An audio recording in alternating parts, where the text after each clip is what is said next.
Beverly Hills, June 20th, 1947. It's just after 10:30 p.m. inside a lavish mansion on Linden Drive. Bugsy Siegel sits in a plush armchair reading the Los Angeles Times. The night is calm, silent. Then, gunfire. A storm of bullets tears through the window. Two strike him in the head, others in the body. He collapses instantly, dead at the age of 41. The next morning, newspapers across America screamed the headline, "Gangster Bugsy Siegel slain." To the world, he was just another mobster who crossed the wrong people. But to Las Vegas, Siegel was something else entirely. He was the man who turned a dusty desert pit stop into the gambling capital of the world. A man who fused crime, Hollywood glamour, and psychological manipulation into one irresistible empire. And though Siegel died young, his creation outlived him. Every flashing slot machine, every free drink, every maze-like casino floor, they all trace back to Bugsy Siegel. This is the story of his life, his empire, his death, and the dark psychology of casinos.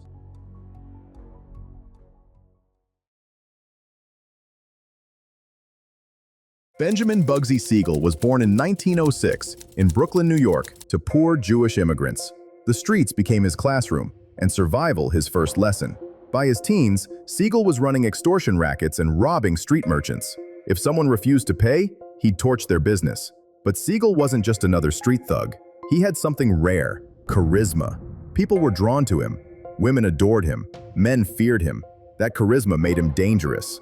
In the 1920s, during Prohibition, Siegel partnered with another ambitious gangster, Meyer Lansky. Together, they created the Bugs and Meyer mob, a group for hire known for its brutality. Siegel pulled the trigger. Lansky managed the money. It was the perfect partnership.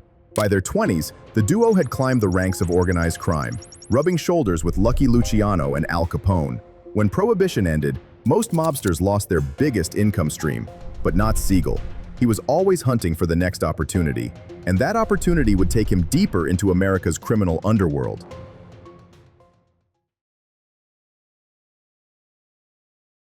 Siegel's rise wasn't built on charm alone. It was built on blood. As the National Crime Syndicate expanded, a new enforcement arm was formed, later nicknamed Murder, Inc. Its mission was simple: eliminate threats, rivals, informants, anyone who crossed the mob.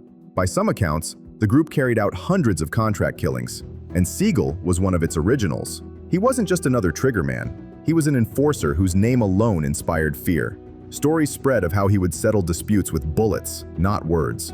This reputation made him invaluable to the mob.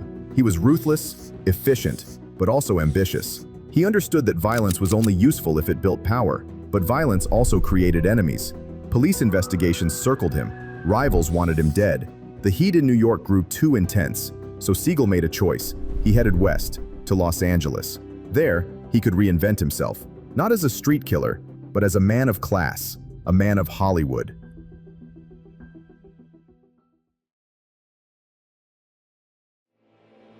In the 1930s, Siegel made Los Angeles his new stage. Officially, he was expanding mob operations.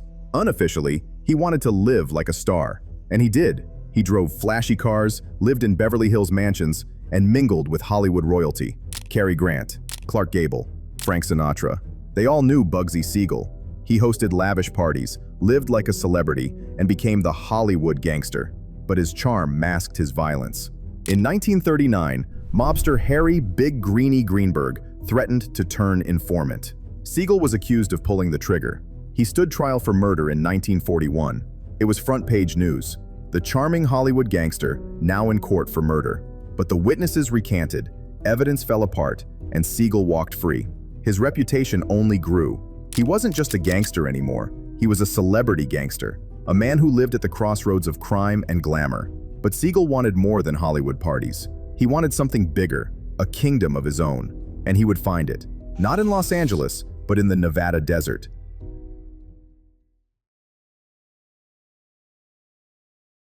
At the time, Las Vegas was little more than a dusty town in Nevada.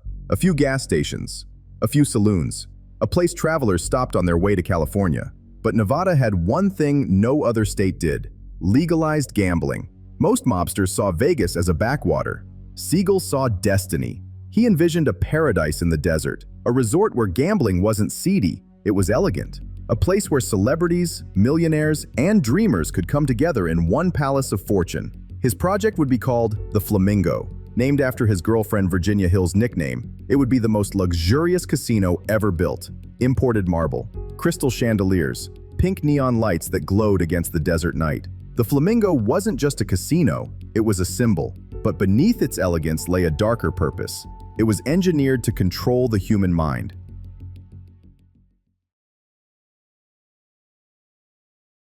Step inside the Flamingo, and you stepped into Siegel's vision of psychological manipulation. There were no clocks, no windows, no reminders of time. Gamblers could sit for hours, sometimes days, without realizing how much time had passed. The layout was a maze. Exits were hidden. Paths wound endlessly back toward the casino floor. Leaving wasn't supposed to feel easy. And then came the free drinks. Alcohol blurred judgment, lowered inhibition, and made gamblers reckless. But Siegel's real masterpiece was the slot machine. Once dismissed as cheap distractions, he placed them everywhere.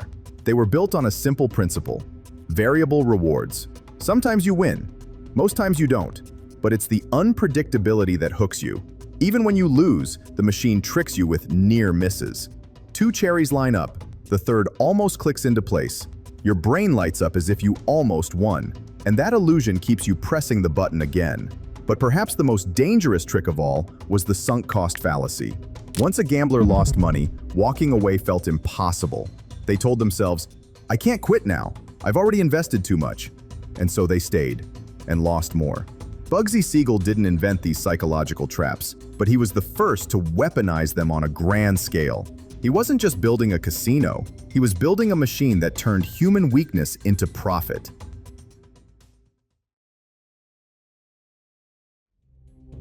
But while Siegel understood psychology, he didn't understand budgets. The Flamingo's construction spiraled out of control. What began as a $1 million project ballooned into over $6 million. Mob money. Every detail was imported. Every luxury spared no expense. But every delay, every theft, every miscalculation pushed the project further into chaos. The mob bosses funding Siegel grew impatient. Finally, in December 1946, the Flamingo opened its doors. It was supposed to be a triumph. Instead, it was a disaster. The hotel rooms weren't finished, the decor wasn't complete, and the Hollywood stars Siegel had promised didn't show. For weeks, the Flamingo bled money. Millions lost. Siegel was frantic. He poured more money in, convinced that if he could just hold on, the dream would pay off. But the mob wasn't interested in dreams. They wanted results, and Siegel's luck was running out.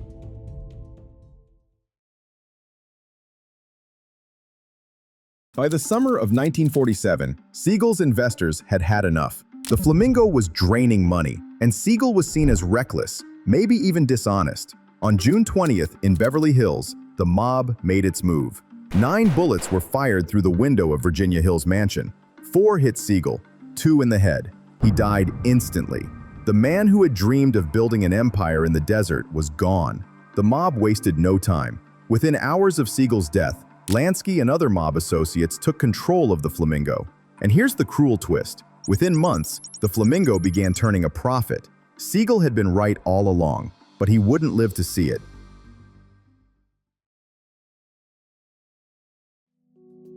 Bugsy Siegel's life ended in violence, but his vision survived. The Flamingo became the cornerstone of the Las Vegas Strip.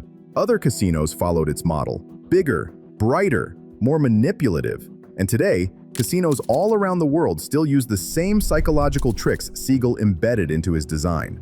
Endless mazes that keep you inside, flashing lights that trick you into celebrating losses, free drinks that make you reckless, slot machines that prey on unpredictability, the sunk cost fallacy that convinces you not to leave. Bugsy Siegel didn't invent gambling, but he reinvented it. He turned it from smoky backrooms into palaces of psychology, from vice into spectacle, from crime into industry. And though he paid for his dream with his life, his creation became unstoppable. Las Vegas today glows brighter than ever, built on Siegel's vision, his psychology, and his tragedy. Every time a gambler steps into a casino, they're still walking into Bugsy Siegel's house. And in that house, there's only one rule: the house always wins.